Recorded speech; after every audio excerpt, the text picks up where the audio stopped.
Here's a question for you all. What should the Ducks do about John Gibson? And what should be the Ducks' goalie situation going forward? Oh, and ponder this. If if the Ducks were to trade John Gibson, what team would be the best destination for him for both parties? I'll give you my thoughts on that on this edition of Locked On Anaheim Ducks. Your Locked On Ducks, your daily podcast on the Anaheim Ducks, part of the Locked On Podcast Network, your team every day.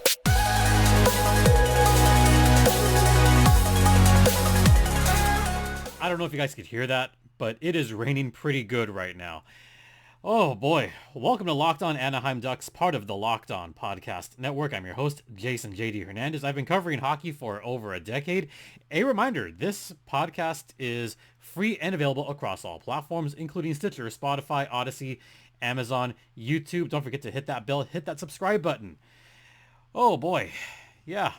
I've been covering hockey for well over a decade, and I've covered some bad teams. Some teams that are rebuilding, especially this Anaheim Ducks team. I mean, I've been doing this podcast for the better part of 4 years, and this Ducks team has been continually rebuilding, or in the, Bob era, retooling, as it were. And it hasn't really gone to plan, especially this season.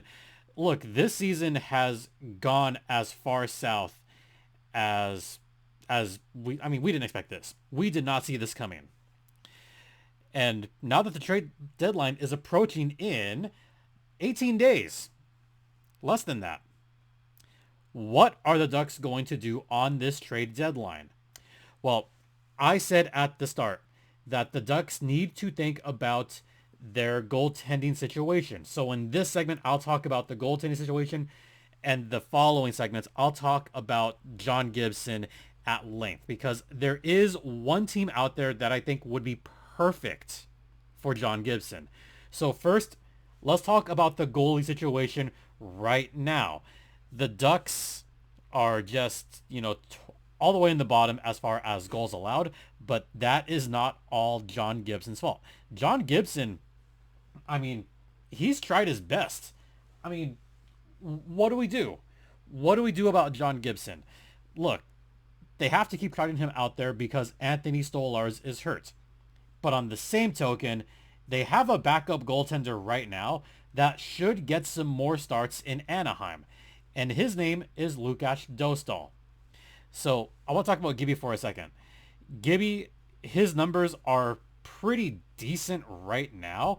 His goal score, or his scorecard right now, is not too bad. And this is according to Hockey Stat Cards, which uses a lot of its information from Nat Stat Trick. John Gibson right now has an average game score of negative .17. Okay, that's not too bad when you consider that there are a lot of goalies that are worse off. John Gibson has the highest expected goals against by far in the NHL. John Gibson has an expected goals against, that's lowercase x GA, of 132.81. So almost 133 expected goals against him. He's allowed 139. So he's about 6 off of that total, which, isn't terrible. It's not the worst when you consider that there are some goalies that have far worse. Cal Peterson, in only 10 games, he accumulated a negative 11.6 total, game score total. That was really bad. Thatcher Demko for the Vancouver Canucks, he's at a negative 13. So there are way worse goalies out there. This is not to say that it is all John Gibson's fault, but it's also not to say that Gibby, it's not all bad, it's not all good either. And I think a fresh start would suit him right now because he has seen the most shots, highest expected goals, as I mentioned. I think it's time for a change. It's got to be disheartening for a world-class goaltender like John Gibson to continually see 39 plus shots on average. It's got to do something to him mentally, and I think a new team would be good for him. Like give him a fresh start somewhere else. I don't know how much longer Gibby wants to stay here during this rebuild, and the way it's looking now, this rebuild might be a little bit longer than we had hoped for. So maybe a fresh start is in order. So what does that mean for the Ducks goaltending situation? There is someone on the wings that is ready right now. Lukas Dostal. So let me go over some of Dostal's kind of analytics really quickly. And this is according to the Public Tableau, thanks to Sean O'Brien, who hosts the Calder Farmstead. He's really the only person that does AHL analytics. And the fact that San Diego has also allowed the most shots on average in the AHL, the apple doesn't, fall far from the tree. It really doesn't. I know what I meant to say. Lukas Dostal right now has a goals saved above average per 60 minutes of .326. Wait, that's not in the negatives? Yes, that is completely true. Dostal is above average. He's above expected in the American Hockey League. And this is also considering that the San Diego Gulls have allowed the most goals in the American Hockey League. I'm not even kidding about that. San Diego has allowed a whopping 188 goals in 48 games. That's an average of about 4 goals per game. That's awful. And a lot of that cannot be put on Dostal. The defense in front of Dostal, just like the defense in front of John Gibson, has been abysmal all season long. And the fact that Dostal is above expected and above the average, that tells you how much of a workload Dostal has had in San Diego. And it also tells you that he might be ready. No, check that. I should not say might be. He is ready. He is absolutely ready for the National Hockey League. And I am not just BSing either. I truly believe that Dostal can be the goaltender of the future for the Anaheim Ducks. He is that guy. In 7 games, he's got an expected goals against of 25. He's allowed only 23 goals. In only 7 games, he was expected to have about 3.7 goals per game against him, just like San Diego. So this is something that he is used to, and I truly believe he's ready for the big show. Is he ready as a starter?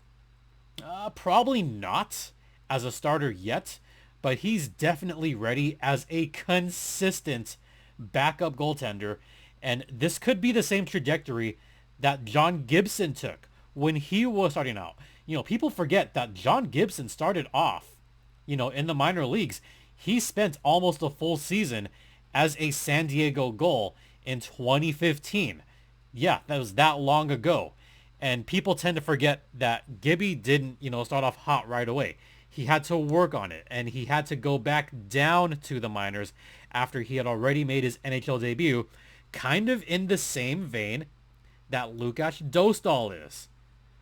So that's why I do think that Dostal eventually, maybe not eventually, but in the next 2 years, could be a good starter for this Anaheim Ducks team. So I think that's where the Ducks stand as far as goaltending is concerned.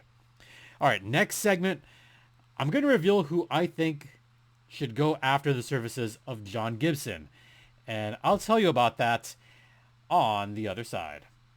But first, let's talk about FanDuel. Now, we're excited at Locked On because FanDuel is our newest sports betting partner of the Locked On Podcast Network. And the midway point of the NBA season and the NHL season is here. So now is the perfect time to download FanDuel, America's #1 sportsbook, because new customers get a no-sweat first bet of up to $1,000 if your first bet does not win. That's right, up to $1,000 in bonus bets. Just download the FanDuel app. It's safe, secure, and super easy to use.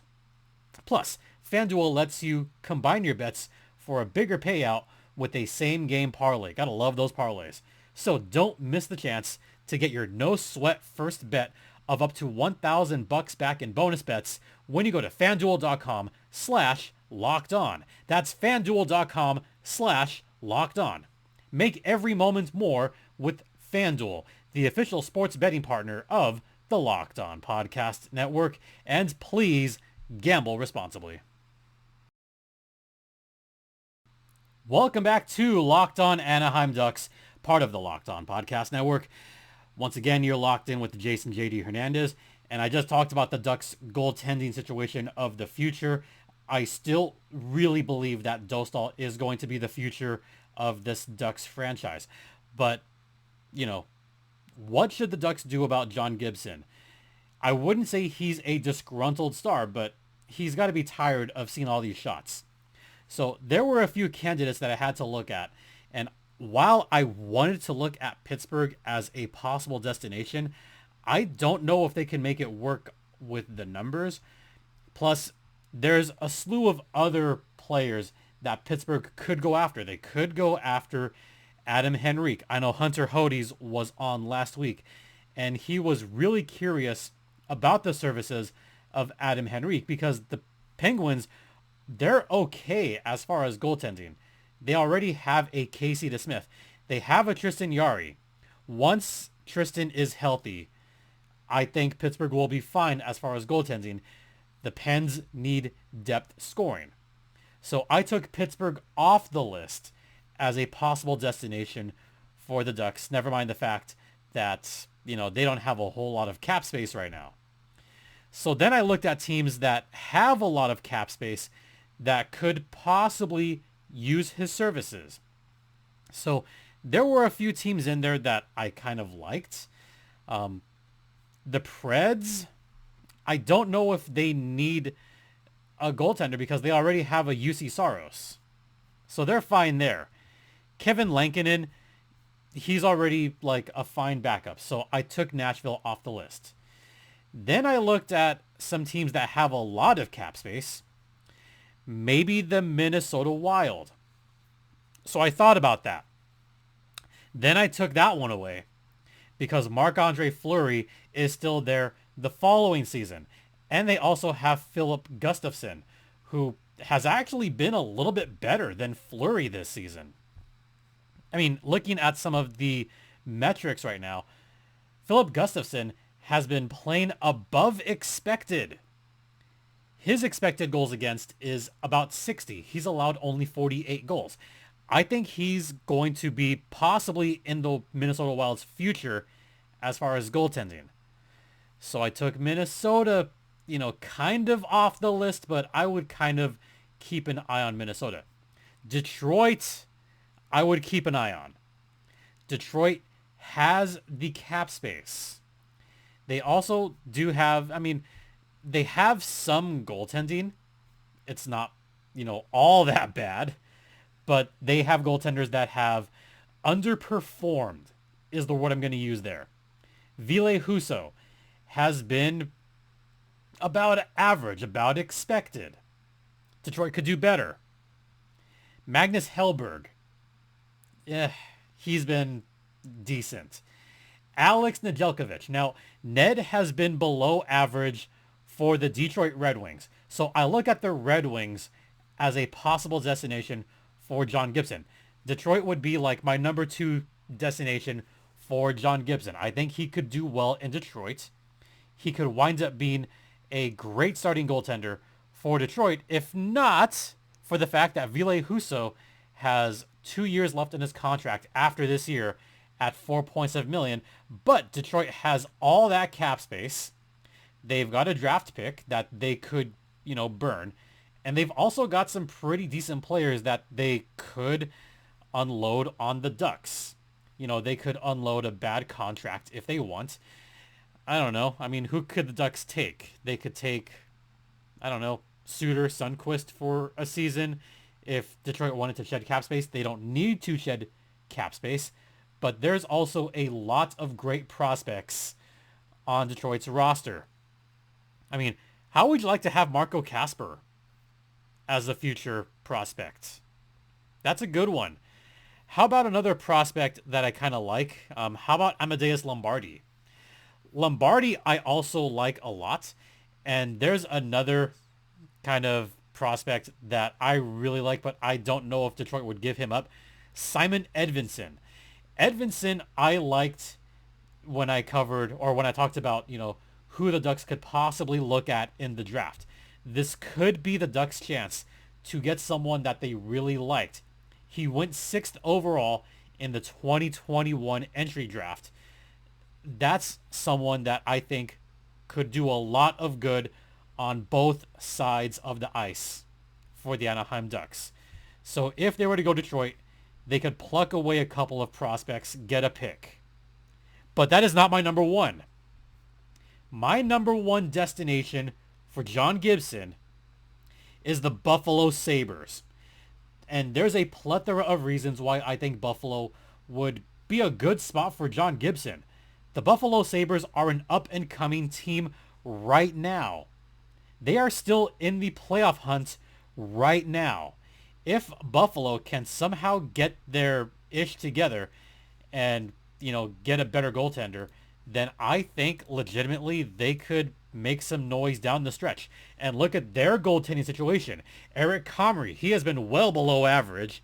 Craig Anderson, he's been good, but he's also, I hate to say it, but he's also old. Craig Anderson is no spring chicken, folks. Craig Anderson is 41 years old. He's probably going to retire after this season. His contract is done. And then you have Ukko-Pekka Luukkonen, who most famously was the goaltender that was victimized by Trevor Zegras and Sonny Milano during that Flying Z goal. So that's what Luukkonen is best known for. I don't think the Sabres are going to give up Ukko-Pekka Luukkonen because they really have no one else on goal. There is a goaltender in Buffalo's system that it would take a lot to pluck him out of Buffalo's grasp. But if the Ducks were to make a trade with the Buffalo Sabres, you've got to go after him. You know who I'm talking about. You got to go after Levi. Abso-freaking-lutely. Look, Devin Levi is going to be a star in the NHL. I truly believe that. For those of you that missed it, Levi was just out of this world during the Beanpot tournament. And Sarah Avampado, frequent guest of this podcast, she happened to be at the Beanpot this year. And she raved on and on about Levi in goal. He was spectacular, especially in that Beanpot final. He was named the Beanpot tournament MVP for the Northeastern Huskies. Why wouldn't the Ducks at least want to take a shot at going after Levi? Why not? I think it'd be at least worth it to maybe take a crack at him. And Devin, he's 21 years old. That could be a good goalie tandem for the next few years. If the Ducks were to somehow take him off of their grasp. Now, why would they take Levi off their grasp? Because there's a couple other prospects that Buffalo really, really likes. And I'll talk about those prospects after this brief second intermission. So stay locked in. But first, let's talk about Athletic Greens. That is right. I ran the marathon recently. I'll actually be running another half marathon next year, and I'll be going back to my training probably in about a month or so. But I wanted something that gave me better gut health, more energy, and optimized immune system, and I hate taking pills. So that's when I started taking Athletic Greens, or AG1. What is AG1?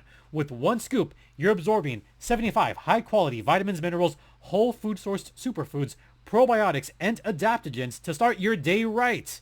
And you know what? It is recommended by professional athletes. It's lifestyle friendly, whether you eat keto, paleo, vegan, dairy-free, or gluten-free.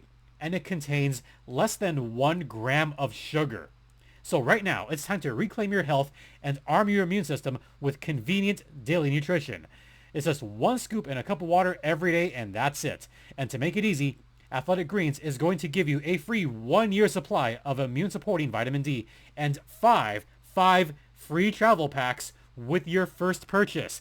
All you have to do is visit athleticgreens.com/NHL Network. Once again, that's athleticgreens.com/NHL Network to take ownership over your health and pick up the ultimate daily nutritional insurance. Welcome back to Locked On Anaheim Ducks, part of the Locked On Podcast Network. Once again, you're locked in with JD Hernandez. Oh yeah, Locked On. Yeah, this cool beanie that I have. I do like the beanie a lot. Yeah, it's really comfortable. And it's also really cold, guys. So, try to stay a little bit warm. All right. So I already mentioned the Ducks possibly going after Devin Levi. There's a couple other prospects, and I think the best prospects that Buffalo has are 18 years old, both of them. I'm talking about Matthew Savoy, or Savoy. Yeah, I got to learn his pronunciation because I've heard both from different broadcasters. So I think it's Savoy. But Matt Savoy currently plays for the Winnipeg Ice. That team sounds familiar. Oh, that's right. That's the team that Gage Alexander has played for. The goalie prospect for the Anaheim Ducks. And he has got such immense potential. He's got a really high upside. He's got really quick hands. He beats defenders like that. Plus, he's got an NHL-ready shot. He's ready for the big game. But what I like the most, his skating. He's an explosive skater. He's got the speed. And that's something that the Ducks do need. That's someone that they kind of want on their top 6 eventually. They want someone with a lot of speed that can maybe even cherry pick for a few goals and also just drive puck play. He is on the power play, the top unit for the Winnipeg Ice. And the reason I know this is because I watched a couple of Winnipeg games because Gage Alexander had been there. So I thought I'd see what Savoy's all about. And he is the real deal. He is that good. So why not take a shot at him? Or how about Yuri Kulich for the Rochester Amerks, or the Rochester Americans, the Buffalo Sabres top AHL team. Now, as of this recording, Yuri Kulich has a 3-game goal streak going on in the AHL. This is right after the All-Star break. And look, he's a terrific player. He's shown that he can play with the big boys in the AHL. As of this recording again, he's got a 3-game goal streak and a 4-game points streak. 5 points in his last 4 games. He's been pretty impressive, and the more the season has worn on, the more impressive he looks. Now, he has gotten off to a bit of a slow start this season. But once the holidays kind of came around, that's when he really began to pick it up. After Thanksgiving, he scored 8 goals in about 19 games. It's quite good. And in that span, he's averaging a little under a point a game, which is also a great sign for an 18-year-old in the American Hockey League. Let me repeat that. He's only 18. And he's already putting up some pretty good numbers in the American Hockey League. So those are 3 huge prospects that the Ducks need to go after if they are to go the way of the Buffalo Sabres. And Buffalo certainly has 1, the cap space, 2, the prospects, 3, the picks also. Buffalo has not 1, not 2, but 3 second-round picks in this year's draft. So why not go after 1 or 2 of those as well, especially in this deep draft? Buffalo has an embarrassment of riches, and I think they should absolutely explore, possibly exploring John Gibson. And I think it would be beneficial to both sides. it'd be beneficial to John Gibson because he could be part of an outstanding young team that has a lot of great players like a Tage Thompson, a Dylan Cousins, a Jeff Skinner, an Alex Tuck, a Matthias Samuelsson. There's some great players on that roster. I think Buffalo is on the upswing. They could be back in the playoffs sooner rather than later. I truly believe that. And if Gibby can make his way out there, he could help them so much because their goaltending right now is, ugh. If it wasn't for their goaltending, Buffalo might be in a playoff spot right now, if not for their goaltending.